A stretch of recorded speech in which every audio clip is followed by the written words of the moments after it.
ప్రతి ఒక్క Indian cricket fan కి ఇది ఒక గొప్ప శుభవార్త. ఎందుకంటే వరుస పెట్టి ఐసీసీ ఈవెంట్స్ లో ఫైనల్స్ కి వెళ్ళటం ఇది ఒక పరిపాటిగా మారిపోయింది.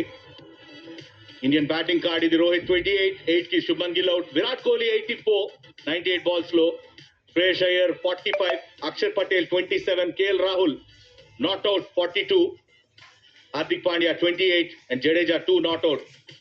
ప్రతి ఒక్కళ్ళ కాంట్రిబ్యూషన్ ఉంది. శుభ్మన్ గిల్ కూడా మరి కాస్త కాంట్రిబ్యూట్ చేస్తుంటే ఓ పని అయిపోయేది. బట్ స్టిల్ టీమ్ లో ప్రతి ఒక్కళ్ళ కాంట్రిబ్యూషన్ చూసాం. పార్ట్నర్షిప్స్ లో ముఖ్యంగా మాట్లాడుకోవాల్సింది అక్కడ శ్రేయస్ అయ్యర్ కోహ్లీ మధ్యలో ఒక 91 రన్స్ పార్ట్నర్షిప్, చాలా క్రూషియల్ పార్ట్నర్షిప్ అది. దాని తర్వాత 44, 47, 38 వరుసగా పార్ట్నర్షిప్స్ రావడం చూస్తున్నాం. అండ్ ఆస్ట్రేలియా బౌలింగ్ కార్డ్ ఇది. 1 for 39 Gaussius, 2 for 49 Ellis, only 1 for 37, 2 for 60 Adam Zampa.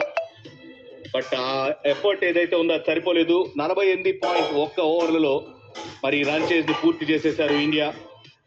మరొకసారి ఇక్కడ మ్యాచ్ సమరీ చూద్దాం. మొదట బ్యాటింగ్ చేస్తూ ఆస్ట్రేలియా 264 స్కోర్ చేశారు. Smith 73, Carey 61.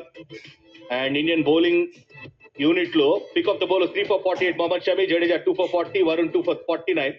In reply India 267 for 6, Kohli 84, 45 Shreyas, K L Rahul 42 and 2 for 49 Nathan Ellis pick of the bowlers. And ఏం జరిగింది?